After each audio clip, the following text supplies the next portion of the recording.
নমস্কাৰ বন্ধু বান্ধৱীসকল, আমি আহিছোঁ কামপুৰ আৰ.ডি. মটৰ ডিলাৰলৈ।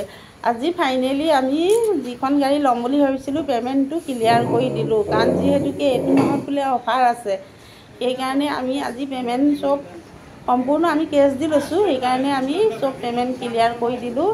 গতিকে আমাৰ তাৰিখ চোৱা মতে অহা দেওবাৰ 8 তাৰিখ পৰে, এইটো দেওবাৰ নহয় দেই, অহা দেওবাৰ 8 তাৰিখ পৰে, 8 ছেপ্টেম্বৰ। গতিকে 11:30 12টাৰ আগত আমি গাড়ীখন ঘৰলৈ আমাৰ মানে নতুন সদস্য আহি ঘৰ পাবহি। এয়া মানুহজনে চেকখন লিখি আছে, লিখি পেলাই চেকত জমা দিব আৰু এয়া লিখি আছে। এতিয়া মেনেজাৰক জমা দিব, তাৰপিছত আমি এখন লৈ যামগৈ। চহী কৰি আছে, আপোনালোকে আশীৰ্বাদ কৰিব দেই, যাতে গাড়ীখন মই ভালদৰে চলাব পাৰোঁ।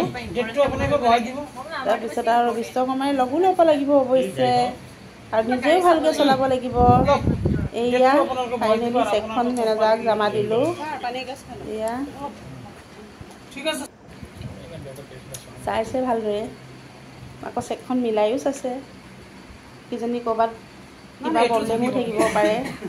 গতিকে জমা দি কৰি আৰু ল'লোঁ আৰু আজৰি হ'লোঁ আৰু দি কৰি চেকখন মেনেজাৰক দেখাই দিবলৈ দিছোঁ। এয়া ফাইনেলি দি দিছোঁ, আৰু মানে তাৰিখটো বহোৱা নাছিলে, এয়া বহাই আছে, লিখি দিছে আৰু চববোৰ ক্লিয়াৰ হৈ গ'ল। ফাইনেলি আহি আমি আৰু লাহেকৈ ঘৰ পালোঁ। এই ভিডিঅ'টো ভাল লাগিলে লাইক কমেণ্ট কৰিবলৈ নাপাহৰিব। আজিলৈ বাই বাই, পুনৰ লগ পাম নেক্সট ভিডিঅ'।